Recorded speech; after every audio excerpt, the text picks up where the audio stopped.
Hey guys, welcome back to the shop. Quick tip of the day video for you.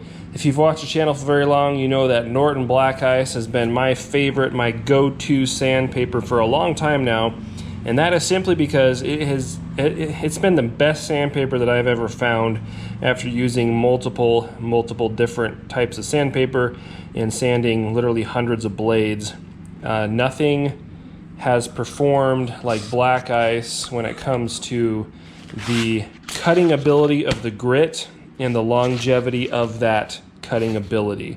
And of course it needs to be waterproof because the blade sanding that we do is with diluted ammonia solution, which has water in it. It's wet, okay? It needs to be waterproof. And those are the things that this sandpaper has done so well over the years. It's been, years actually. So you can imagine my hesitancy to try a new sandpaper. A couple of you mentioned this sandpaper a little while ago, the Rhino Wet. And so I finally tried it. It's less money than the Black Ice, but you kind of get what you pay for typically. So even though this is a more expensive sandpaper, that's what I've been purchasing and using because it just works well.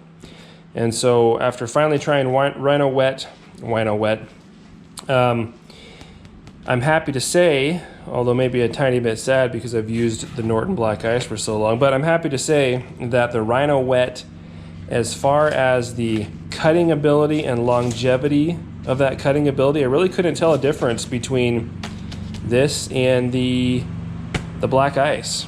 And I've used this in the 400 and 220 grit paper. Those two main grits that I use a lot, and I really couldn't notice a difference. So that's great.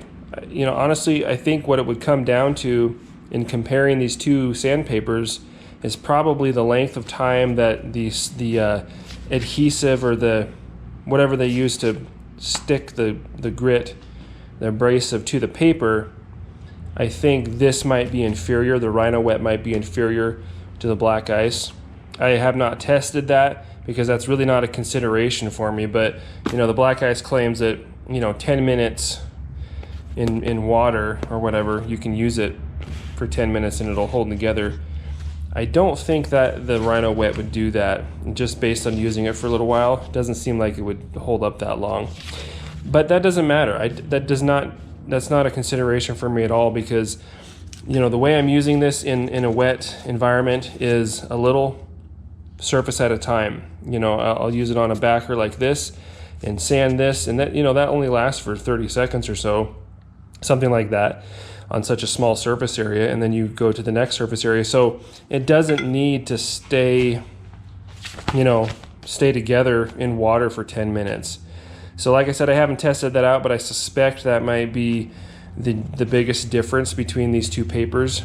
And since that's not a consideration for me,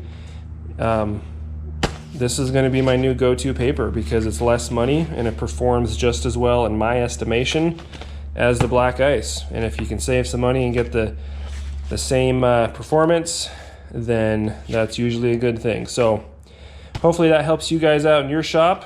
Appreciate you guys watching. Don't forget to hit like, subscribe, all that good stuff. And we will see you on the next video.